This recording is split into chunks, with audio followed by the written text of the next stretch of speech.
안녕하세요 여러분. 오늘은 이번에는요 스포츠 사회학에 대해서 공부하도록 하겠습니다.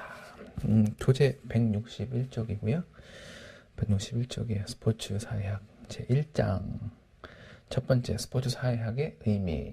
스포츠 사회학이 뭐냐 이제 이런 얘기를 하는 거죠. 거의 대부분 다 어떤 식으로 되어 있냐 하면요, 이 스포츠 심리학, 운동 생리학, 스포츠 교육학 다 마찬가지인데요. 오늘 우리가 하려고 하는 거는 스포츠 사회학이잖아요. 다 여기가 이제 스포츠가 됐거나 아니면 운동이 됐거나 이렇게 두 가지가 있죠. 그리고 이 뒤에는 무슨 학, 교육학, 심리학, 교육학,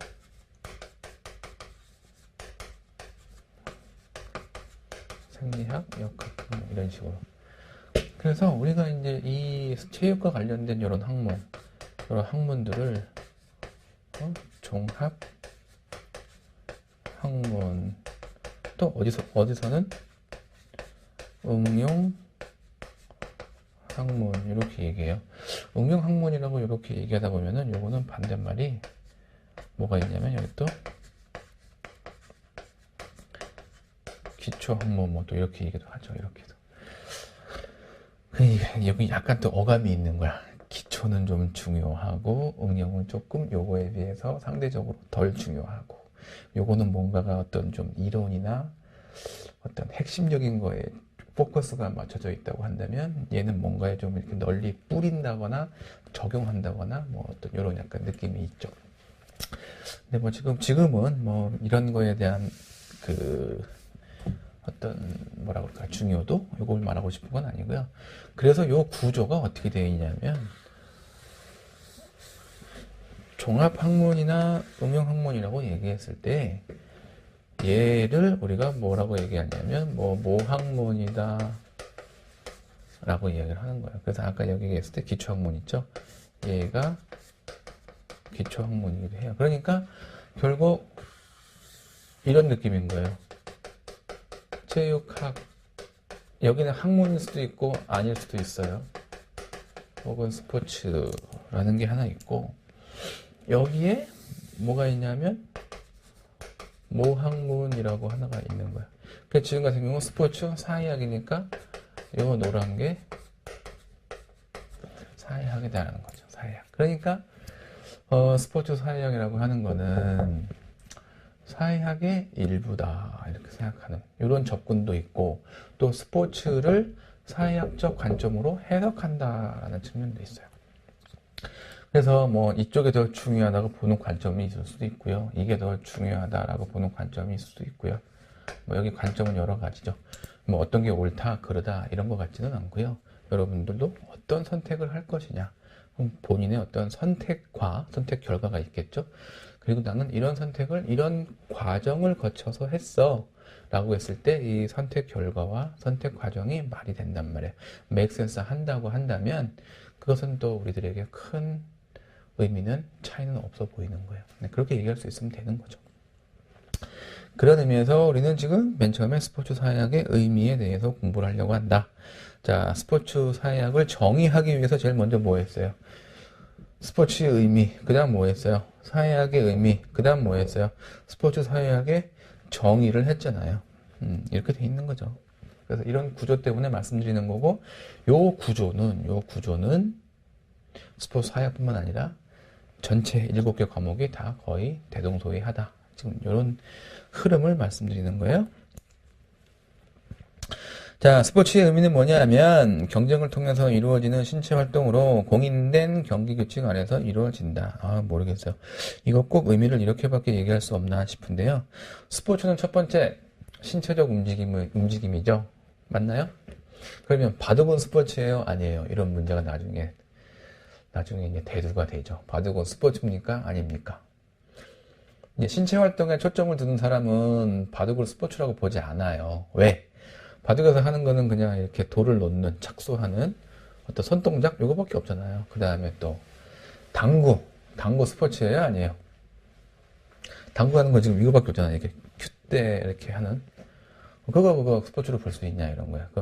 그래서 스포츠라고 했을 때 바라볼 수 있는 게 신체 활동으로서 어떤 거냐면 대근육 활동이라는 특징이 있어요. 큰 근육. 근육 활동인데 그렇다는 거예요. 만약에 이렇게 손 드는 거, 요 정도의 어떤 근육 움직임을 스포츠라고 한다면, 아나운서는 입을 계속 움직여갖고, 입에도 근육이 있잖아요. 이거 근육을 계속 움직여가지고 말을 하는 사람이잖아요. 오히려 아나운서가 근육을 사용하는 것이 바둑하는 사람이 손 동작하는 것보다 더 많은 에너지를 소비한다는 거죠. 근데 그런 사람들은 그렇게 얘기할 수도 있어요. 그러나 바둑을 우리가 이제 스포츠로 보는 그런 이유 중에 혹은 근거, 주장 중에 하나는 뭐냐면 전략이라는 거죠. 전략. 어떤 그 승패를 짓기 위해서 몸과 마음의 전략을 활용한다는 측면. 신체 활동의 관여도, 신체성 좀 다소 다른 활동에 비해서 약하지만 그 이외의 것들은 스포츠가 갖고 있는 속성과 비슷하다. 그래서 스포츠라고 얘기한다면 첫 번째 신체성도 있어야 되고요. 그 다음에 경쟁성이 있어야겠죠. 경쟁성. 그러니까 승부를 내야 된다는 걸 어쨌든 간에. 그 다음에 규칙이 있어야 돼요. 그리고 이 규칙은 뭐라 그럴까요? 공인이 돼 있어야겠죠. 우리가 이제 고스톱, 이제 화투 이런 거는 왜 지역마다 룰이 다 다르잖아요. 그럼 나중에 이런 것들은 이제 스포츠 측면에서는 이렇게 지역마다 뭐가 다르고 하면 스포츠라고 말하기가 그냥 뭐 놀이나 게임, 레크레이션 이 정도지 스포츠라고 말하기는 좀 어렵다는 거예요. 그래서 공인에 대한 뭐가 있어야 되고 더 나아가서 뭐 조직성 이런 얘기를 해서 국제 조직, 그 스포츠 전체의 뭐 경기, 운영, 지도자 뭐 이런 걸 관리하는 조직이 있을 것. 이것도 이제 스포츠의 구성 요소이기도 해요. 그래서 스포츠에는 여러 특징들이 있다. 자, 사회학은요, 좀 되게 폭 넓은데요. 사회 현상. 이게 좀 설명이 불충분한데요. 사회 현상에는 여러 가지가 있어요. 정치, 경제, 사회, 문화 다 포함되는 거예요. 우리가 그냥 살아가는 거. 여기에 대해서, 여기 이제 정치, 경제, 사회, 문화, 교육, 노동, 뭐 인권, 뭐 등등 여러 가지들. 뭐 하다못해 뭐 사업도 다 포함되겠죠. 이런 모든 것들에 대해서 설명 혹은 분석하는 것, 이거 사회학이라는 거죠. 그러면 이 스포츠와 이것이 묶여있면 뭐냐면 스포츠와 관련된 이런 것들이겠죠. 스포츠와 관련된 정치, 스포츠와 정치, 스포츠와 경제, 스포츠와 이거 뭐였죠? 사회. 스포츠와 이거 뭐였죠? 사회, 문화, 스포츠 문화, 교육, 그 다음에 뭐 노동, 스포츠, 예를 들어 뭐 프로야구 선수, 직업 선수들, 어떤 노동권, 그 다음에 인권, 스포츠 그러니까 학생 선수들이죠. 이런 사람들 인권, 침해 상황 이런 것들을 다 어떻게든 해석하고 설명하려고 하는 것 스포츠 사회학이다. 스포츠 사회학의 정의 이렇게 나왔네요. 정의라고 한다는 것은 A는 B다라고 규정이 되는 게 맞잖아요. 여기서 이제 이 책을 쓰신 메인에즈 스포츠 지도사 연구소에서는 정의를 좀 이렇게 좀 아쉬움이 있어요. 스포츠 과학의 분과 학문이다. 스포츠 사회학이 이거는 뭐 그냥 뭐 특징 정도가 되겠지. 뭐 굳이 이걸 정의라고 볼 수 있을까 싶은 거죠.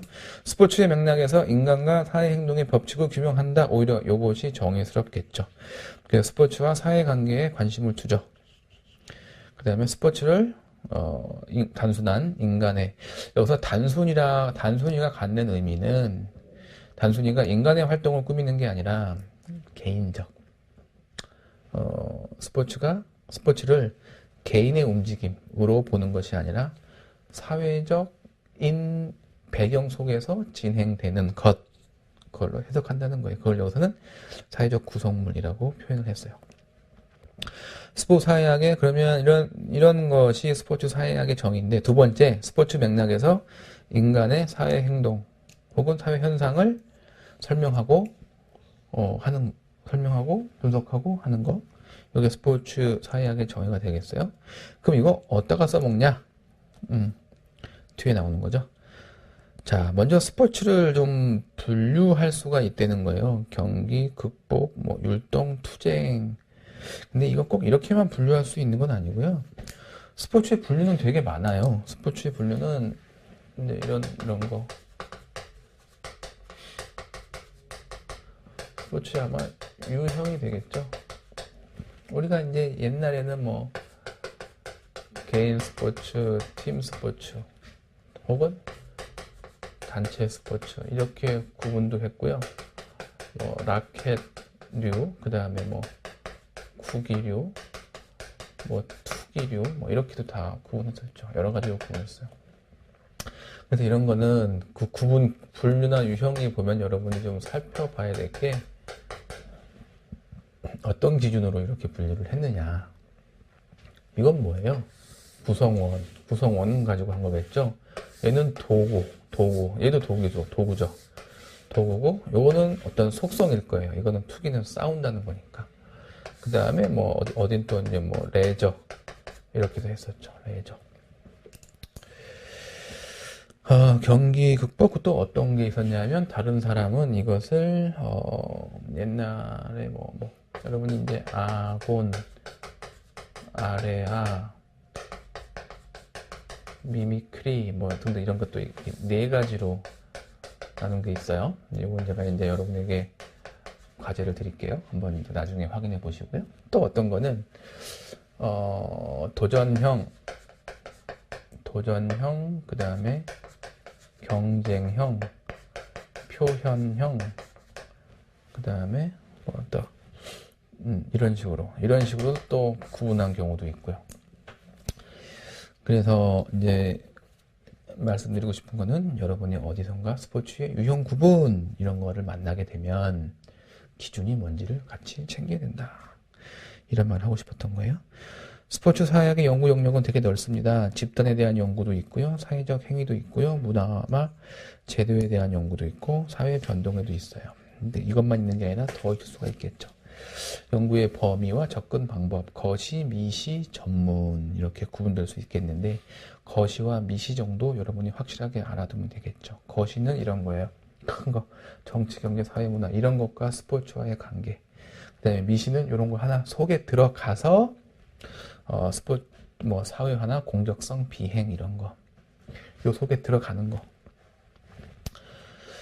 그 다음에 스포츠의 사회적 기능 이런 게 등장했네요. 스포츠 사회학의 의미와 스포츠의 사회적 기능에는 몇 가지가 있냐면 세 가지로 제시가 됐어요. 첫 번째 사회 정서적 기능, 두 번째 사회화 기능, 그리고 세 번째 사회 통합 기능. 이렇게 통합 및 통제인데 그냥 통합으로 가져갈게요. 사회 정서적 기능에는 사회 구성원의 긴장과 공격성을 하고 체제 유지에 시스템 유지의 기능이 있다. 그 다음에 사회화 기능은 적응 기능이다. 목표 성취의 기능이 있고 사회 통합에는 스포츠를 통해서 사회를 묶는다, 통합한다. 그 다음에 통제를 하려고 한다. 이런 거 통제. 그래서 우리 옛날에 전두환 전 대통령 시절에 우리가 88 올림픽, 86 아시안 게임 이런 것들을 개최하게 된 게 그런 측면이 있었죠. 그 다음에 프로야구나 이런 것들이 프로스포츠, 프로축구, 프로야구, 프로배구 이런 것들이 다 그 즈음 전두환, 노태우 대통령 그 즈음에 뭐 때문에 국민들의 관심을 그쪽으로 돌려서 국민을 그쪽으로 통합시켜서 정치에는 관심을 두지 않게 하려는 목적으로 이제 스포츠를 활성화했던 부분도 있어요.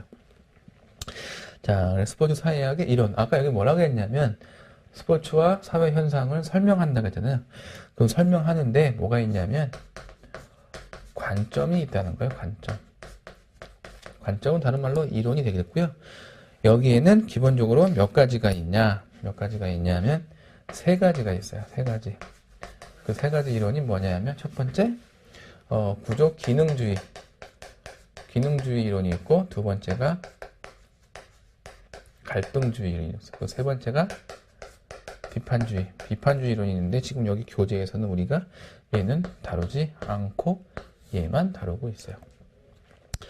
기능주의와 갈등주의는 그냥 예를 들게요. 이해하기 쉽게 예를 들자면 이런 거예요. 자, 여기에 이렇게 뭐라 그럴까요? 쟁반이 있고요. 쟁반이 있고 여기에 컵이 있습니다. 컵이 이렇게 있고 물이 이만큼 차 있어요. 자, 여러분들은 이거를 어떻게 표현할 건가요? 1번 물이 반이나 차 있네 이렇게 할 건가요? 아니면 물이 반밖에 없네 어떻게 표현할 거죠? 3번 그냥 물이 있구나 뭐 이럴 수도 있지만 이제 초점은 여기 있는 거 아니고 이미 여러분 눈치를 챘는지 모르겠지만 기능주의와 갈등주의는 서로 약간 대립하는 구조예요. 스포츠와 사회 현상을 어떤 관계로 볼 거냐? 얘는 좀 긍정적으로 보는 관점을 얘기하고 있고 얘는 약간 얘가 봤을 때 부정적이에요. 얘가 봤을 때 네, 이런 현상인 거죠. 그래서 스포츠와 사회의 관계를 물이 반이나 차 있네라고 긍정적으로 해석해 주는 게 기능주의의 입장이고요. 반밖에 없네. 다른 어떤 대안이 필요하겠는데? 라고 생각하는 건 갈등주의적 입장이라는 거죠. 그냥 아주 이해하기 쉽게 그냥 간단히 얘기한 거예요. 이걸 뭐 100% 이렇게 꼭 얘는 긍정적이고 얘는 부정적이야 이렇게 볼 게 아니라는 거죠. 다만 이제 우리는 짧은 시간에 뭔가를 이해해야 되니 약간의 비약을 감수하고서라도 여러분에게 핵심적인 아이디어를 전달한다면 그렇다는 거죠. 그래서 구조 기능주의는 핵심이 뭐냐면 이거예요. 상호 관련되어 서로 의존한다. 이런 구조다. 사회가 본질적으로. 그래서 사회는 일단 안정이 된다는 거야. 안정이. 이거 뭐가 바뀌면 안 된다는 거. 그래서 사회가 하나의 유기체야. 이미 사회가 이렇게 존속이 되고 있잖아요. 생명을 가진 동물처럼 살아있잖아. 살아있기 때문에 이 안에서 어떤 일이 생긴다고 해도 이 살아있는 생명을 유지하는 쪽으로 뭔가가 진행돼야 된다. 뭔가는 설명이나 분석이 진행돼야 된다. 라는 입장이 구조 기능주의예요. 반면에 갈등주의는 뭐냐면 이 세상이 아닌 것 같은 거지. 이것 빨리 바꿔야 돼. 뒤집어야 돼. 왜? 너무 이 세상이 유리한 사람 중심으로 되어 있다는 거예요. 지금 대한민국을 친다면 뭐라고 하냐면 돈 많은 사람들 혹은 뭐 재벌들 이런 사람들 중심으로 대한민국의 모든 구조가 그렇게 세팅되어 있으니 이거 나같이 비정규직이면서 뭐 아직은 뭐 그 취업도 안 된 이런 사람들은 이런 시스템에서는 내가 어떻게 행복을 추구할 수 있는 기본적인 뭐가 안 된다. 라고 생각하고 있는 거죠. 그래서 바꿔야 된다. 자꾸 지금 뭔가를 바꾸려고 하는 사람들인 거예요. 갈등주의인 거예요. 그러면 기능주의 입장에서는 갈등주의가 뭐 마음에 들겠어요? 안 들죠. 한쪽은 변화를 추구하지 않고 안정적으로 가려고 하는 거고 한쪽은 자꾸 이게 힘드니까 바꾸려고 하는 이런 입장입니다. 근데 여기서 이제 비판주의가 등장하는 거죠. 비판주의는 너도 잘못이고 뭐 약간 이런 측면이긴 한데 기본적으로 얘는 뭐라 그럴까요? 편의상 간단히 비약을 감수하고 예를 들자면 얘가 플러스고 얘가 마이너스라고 한다면 이쪽이 구조 기능주의적 입장을 취하고 있다면 변화에 대해서 이쪽은 여기라고 얘기할 수 있겠어요. 여기가 변화가 없다고 칠게요. 변화가 없다고 치면은 비판주의는 약간 이 정도에 걸쳐 있다는 거죠. 얘보다는 그렇게 급진적이지 않다. 그런데 이렇게 있다 보니까 색깔이 또 약간 불분명해요. 이럴 때는 이렇게, 저럴 때는 저렇게. 그래서 그래서 여기서 다루지 않았을까 하는 생각도 들어요. 안 다루지 않았을까. 자, 그래서 구조 기능주의 이론의 문제점을 보자면 스포츠 상황에서 쓰이는 갈등을 무시한다 그랬죠. 여기 어떤 사건이 생겼어. 그럼 그 사건을 갈등주의 입장에서는 대안을 마련하려고 하는데 기능주의에서는 뭐냐면 그게 문제가 안 돼. 왜? 이거 지금 이 시스템이 안정적이기 때문에 갈등 상황에 나오는 거는 그냥 버리면 되는 거죠. 버린다는 게 다른 말로 하면 무시한다는 거예요. 스포츠가 주는 긍정적 기능을 과장하고 있어요. 왜? 모든 게 다 안정적이라고 생각하니까. 상호작용을 무시하죠. 왜? 있는 시스템을 그대로 세습한다 그럴까요? 어떤 문제의식 없이 수용한다 그럴까? 기능주의적인 그런 입장이다 보니까. 전체에 기여하는 체계의 하위 부분의 역할을 확인하려고 하지도 않고요. 할 생각도 없어요. 왜? 이거 자체로 이 사회는 잘 돌아가니까. 다만 여기에 생기는 뭐뭐는 그냥 약간의 오류 정도니까. 여러분 이거 매트릭스라고 하는 영화, 키아누 리브스가 나온 영화인데 매트릭스에 나오는 거하고 똑같아요. 보통의 매트릭스에 있는 사람들은 다 그 가상의 구조, 이름이 잘 기억이 안 나는데, 가이아하고 뭐 오메가, 뭐 알파 오메가, 뭐 하여튼 여러 이름이 있었는데 그 시스템 있잖아요. 그 시스템이 가상이라는 걸 몰랐잖아요. 그런데 네오는 그걸 알고 있었죠. 모피어스가 등장하고요. 그 다음에 트리니티 이런 등장인물이 나오잖아요. 그래서 결국은 네오는 거기서 갈등주의적 입장을 취하게 되는 거예요. 나중에 네오는 뭐 좀 약간 철학적으로 어렵긴 하지만 매트릭스를 그냥 다 알아버리죠. 근데 거기 있는 다른 사람들은 그 구성원들로서 인식조차 못하고 있잖아요. 자, 그래서 구조기능주의는 어떤 관점을 갖고 있냐면 체제를 유지하는 데 도움이 된다. 스포츠가. 그렇게 해야 된다. 긴장한 스포츠를 통해서 그러니까 사람이 뭐 공격성이 있다라고 생각하거든요. 기능주의적 입장에서는. 근데 저는 또 그렇게 생각하지 않아요. 공격성이라는 단어를 별로 좋아하지 않아. 공격성이라는 사람이 공격성을 갖고 있어요 라고 얘기를 하면 그 다음은 뭐냐면 사람이 누군가를 때리는 것, 공격하는 것, 폭력을 행사하는 것은 당연한 게 돼버리잖아요. 왜? 공격성이 있으니까. 설사 그렇다고 쳐봅시다.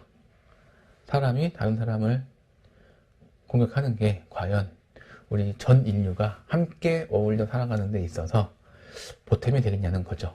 저는 이제 그런 입장에서 공격성이라는 단어를 썩 좋아하지 않는다는 거죠. 다만 이제 나오니까 그냥 언급은 하겠지만 저는 거기에 동의하지 않습니다.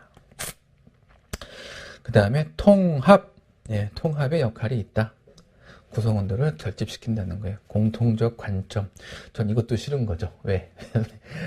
왜 싫으냐면 사람이 다 다르잖아요. 생각이. 그럼 다른 사람도 다 존중해줘야죠. 그걸 왜 자꾸 통합하려고 그래. 물론 이제 우리 같은 경우는 이제 어떤 일본과의 어떤 그 정치적, 역사적 이런 이슈가 있기 때문에 일본을 상대로 했을 때는 국민들이 다 똘똘 뭉칠 수 있어요. 근데 그렇지 않다면 대부분의 경우, 보통의 경우 여러 상황에서는 사람은 다 각각의 개성을 추구해야 되고 그렇다는 거죠. 조직의 일체감 및 사회의 통합을 형성한다. 되게 무서운 말인 거죠. 조직 이런 말 나오니까 저는 좀 부담스러운 거예요. 조직원으로 살고 싶지 않아요. 그냥 국민 개개인의 자신의 원하는 바를 추구할 수 있도록 국가는 최대한 서포트 해주는 걸 기대하는 거지, 국민이 조직의 한 구성원으로서 조직의 발전을 위해서 소비되는 그런 역할을 담당하고 싶지 않다. 약간 섞여 있어요, 지금 하다 보니까. 자, 목표 성취 사회제도의 목표를 달성하는데 필요한 수단을 합법화하고 재확인한다는 거예요. 근데 여기서 이 수단이 저 같은 경우는 만약에 사람이 수단이 된다면 좀 문제가 있다. 그래서 사람은 수단이 될 수가 없다, 안 된다라는 걸 저도 역시 재확인하고 있죠. 물론 여기에서는 필요한 수단으로서 스포츠가 그럴 수 있다라고 얘기할 수 있을 거예요.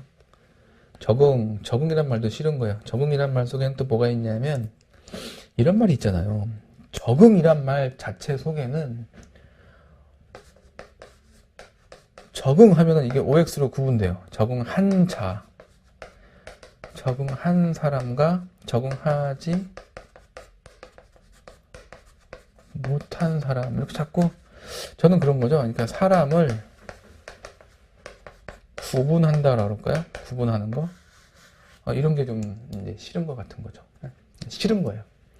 사람을 자꾸 구분하기 시작하면은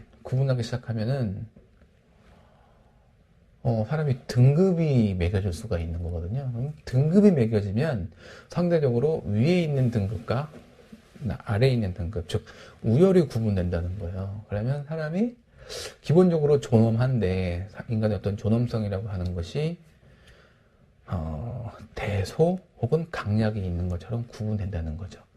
그걸 간단히 얘기하면 우리 직장 생활에서 뭐 갑을 관계 뭐 이런 식으로 표현된다는 거예요. 그런 걸 저는 좀 꺼려 한다는 거죠. 불편해 한다는 거죠. 그랬을 때 적응하고 못하고 그런 게 어딨어요. 다 자기 나름대로 살아가는 거죠. 그렇다는 거. 이 적응이라고 하는 어떤 한 기준에 의해서 사람을 자꾸 일렬로 세우려고 하는 거. 좀 지금 어떤 현 추세와 그렇게 어울리지 않는다는 거. 다시 한번 이런 얘기 나왔을 때 강조할게요. 여러분들도요. 여러분이 스포츠 지도사잖아요. 스포츠를 가르치는 사람인데 여러분이 회원들을 만날 거예요. 근데 회원들을 만나서 회원님은 적응이 잘 안 되네요. 라고 여기 이 분위기에 적응을 잘 못하나 봐요. 그럼 이거 누구 탓이에요? 조직의 탓, 분위기 탓이 아니라 이 사람의 문제잖아요. 이런 식으로 초점이 가면 안 되겠다는 거죠.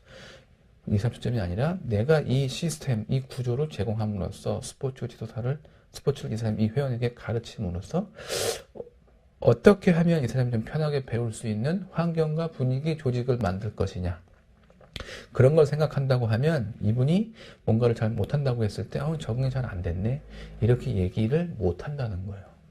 그렇게 해서도 안 되는 거고요. 왜? 그 사람과 나는 동등한 존엄성을 가진 인격체이기 때문이에요. 그 사람이 그냥 느리게 배울 뿐이죠. 뭔가를 한다면. 밥도 빨리 먹는 사람이 있고 느리게 먹는 사람이 있잖아요. 그럼 느리게 먹는 사람한테는 충분한 시간을 주면 되는 거지. 그걸 빨리 먹으라고 재촉할 게 아니라는 거죠. 자, 뭐 잠깐 이제 이렇게 나왔는데 왜 이런 얘기를 했냐 하면 구조 기능주의는 너무 뭐라 그럴까요? 긍정적으로 보는 경향이 있어서 너무 긍정적으로 보다 보면은 이게 방향이 어디로 가는지 모를 수 있거든요. 약간의 견제가 필요하기 때문에 이런 부분에 대해서 얘기를 했어요. 갈등이론 기본 가정은 뭐 개인과 개인, 집단과 집단 사이의 갈등이 항상 존재한다 뭐 이렇게 나왔는데 이거보다요. 이게 지금 사회 현상이잖아요. 사회 현상이 일어나는 이유가 어디에 있냐면 갈등이 일어나면 딱 둘로 구분돼요. 이걸 알면 돼요. 계층으로 보시면 돼요. 계층. 제가 아까 여기서 보면서 이제 사람을 이렇게 등급으로 나누는 거 싫다고 한 게, 그래서 이런 부분에 약간은 동의하는 부분이 있는 거예요. 사람을 계급으로 보는 거죠. 계급이 있어서 계층이 위쪽에 있는 걸 그냥 상위라고 하고 아래를 하위라고 할게요.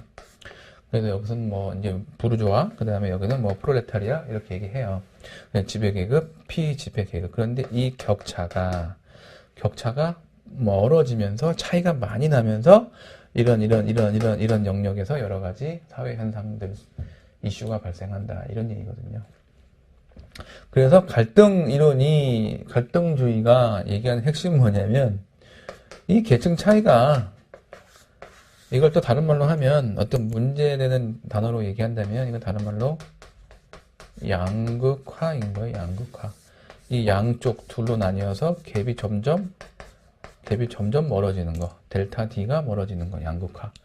결국 갈등주의가 주장하는 건 이 맨 마지막에 가면 이거를 전복해야 된다? 뒤집어야 된다? 이런 여기까지 가는 거죠.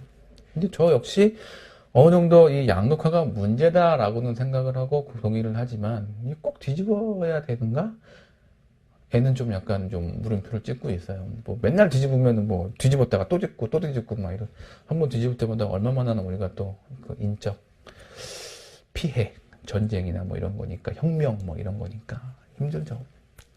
그래서 약간 중간 정도 입장을 취하면서 얘도 그렇고 좀 조율해 봐요라고 하는 게 이제 비판주의인데 비판주의적 입장이라는 거죠. 그러니까 저 같은 경우도 약간 어찌 보면은 한 이런 입장을 취하기는 해요. 근데 사안에 따라서 이렇게 뭔가를 좀 확 바꿔야 돼요라고 생각할 수도 있고 사안에 따라서 그 정도는 뭐 이렇게 안정적으로 가야 될 수도 있지 않을까라고 뭐 거의 많은 사람들이 이렇게 얘기하겠죠. 그래서 우리는 지금 구조 기능주의와 갈등주의에 대해서 지금 다뤘어요. 그래서 갈등 이론이 등장하고 있는 거는 163쪽에 문제점이라고 해서 신체적 소외, 뭐 강제와 사회 통제, 상업주의, 국수주의와 군국주의, 성차별, 및 인종차별이 발생한다고 나왔죠. 이렇게 적어 놓으니까 갈등 이론이 이런 문제가 있다는 것 같잖아요. 이런 얘기가 아니고 이거는 책이 잘못 나온 거예요. 갈등 이론은 신체적 소외, 강제와 사회 통제, 상업주의, 국수주의, 군국주의, 성차별, 인종차별 등의 문제에 관심을 갖는다는 거예요. 관심이 되게 있다라는 얘기예요. 자, 사회적 기능 세 번째. 이제 거트만이라고 되는데 구트만이라고 읽죠. 구트만은 근대 스포츠의 특성을 이렇게 수량, 합리, 전문, 관료, 세속, 평등, 기록의 특징으로 얘기를 했어요. 여기 각각 좀 설명해 볼게요. 수량화는 뭐냐면 근대 스포츠의 특징이에요. 그러니까 이거는 근대 이전과 여러분이 비교하셔야 돼요. 근대 이전, 그러니까 근대 스포츠의 특징이니까 중세 이런 그 스포츠와 근대 스포츠를 비교했을 때 첫 번째 어떤 특징이 있다? 숫자로 표현되더라. 그런 뜻이에요. 두 번째, 합리적이더라. 세 번째, 전문적이더라. 그리고 네 번째, 관료적이더라. 그리고 세속화되더라. 그 다음에 평등화되더라. 기록하더라. 이런 뜻이야. 뭐에 비해서? 중세, 근대 이전과 근대를 비교해 봤을 때. 그러면, 좀 더 보면, 근대에는 숫자로 표현했다는 거잖아요. 스포츠를 거리, 시간, 점수 등 숫자로 표현했다는 거잖아. 그죠? 그러면 이쪽은 중세 때는 이렇게 숫자로 표현하지 않았다는 거야. 그러면 예를 들어 뭐 멀리뛰기를 했어. 멀리뛰기를 하면은 우리는 딱 막 도움닫기 해갖고 발 구르고 점프해서 뛰어서 착지했어. 그럼 그 길이를 얼마로 한 거예요? 예를 들어서 뭐 내가 뛰었더니 뭐 4m를 뛰었다. 뭐 뒤에 누가 뛰었더니 5m를 뛰었다. 그래서 저 친구가 1m를 더 많이 뛰었다. 저 친구 우승. 중세 때는요. 똑같이 뛰었어. 똑같이 멀리뛰기를 했는데 나는 아까 4m, 얘는 5m 했잖아요. 중세는 그게 아니야. 그냥 뛰었어. 그러면 이렇게 뛰어놓으면 이게 거리가 나오잖아요. 누가 더 많이 갔는지. 많이 갔는지 안 갔는지는 구별할 수 있잖아. 얼마만큼 차이인지는 모르지만. 이런 얘기예요. 중세 때는 그거를 숫자로만 하지 않았다. 이런 뜻이야. 그리고 스포츠 합리화는 규칙과 전략? 뭐 옛날에는 중세 때는 뭐 규칙과 전략이 없었겠어요? 그렇지 않다는 거지. 이때는 뭐냐 하면 보다 많은 사람들이, 이게 중요해요. 보다 많은 사람들이 규칙과 전략을 만드는데 개입한다. 그래서 합리라는 그런 거. 리의 리는 이성이에요. 이성들이 합쳐진 거잖아요. 합당한 거잖아. 많은 사람들의 머리가, 이런 뜻이에요. 그러면 그 중세 때는 내가 그냥 왕이야. 왕이 이게 규칙이야 라고 얘기하면은 그냥 그걸로 규칙이 끝났다. 이런 얘기요. 자, 이건 전문화는 프로페션인데요. 이건 좀 잘못 나왔어. 포지션의 분화와 리그의 세분화 이런 측면도 있지만 이거보다 직업적으로 선수 생활을 하는 사람이 생겼다는 거예요. 그 이전에는 스포츠를 직업으로 하지 않았다는 거지. 직업이라는 건 뭐냐면 그 스포츠 활동, 선수 활동을 하면서 월급을 받는 거, 그 샐러리를 받는 거, 이게 근대에서 생겼다. 그걸 우리가 프로페션이라고 하는 거예요. 반대말이 아마추어였던 거죠. 관료라고 하는 것은 어떤 그 종목을 운영하거나 담당하는 조직체가 생겼다. 그거를 관료화라고 하는 거예요. 자, 세속화. 세속화는 이런 뜻이 아니고요. 중세 이전에는 스포츠 활동이 뭐였냐면은 신성했어요. 종교 행사였어요. 종교 행사. 그래서 신에게 어떤 제례를 올릴 때 그 중에 하나로 스포츠를 했다는 거예요. 그래서 그 올림픽, 근데 올림픽도 그 그리스 그 제우스 혹은 그 신에 대한 이런 거잖아요. 그런데 세속화는 이제 신에 대한 어떤 존경의 표시가 아니고 사람끼리 즐겼다. 속세로 내려갔다. 이런 뜻이라는 거죠. 자, 평등화, 요거는 출생이나 사회적 배경이 뭐 이런 건 아니고, 그래서 모든 사람이 동등한 조건에서 경쟁한다, 스포츠를 시합을 한다, 이런 거고, 그 다음에 기록하는 그 이전에는 기록이 필수가 아니었는데, 이제 근대 와서는 필수가 된다. 미안. 그 기록이 아니고, 여기서는 레코드네요, 레코드. 그, 최고점. 그래서, 올림픽 기록, 경기 기록, 세계 기록, 이런 걸 남기게 되죠. 예, 요 얘기예요. 잠깐 쉬었다가, 스포츠와 정치 이어갈게요.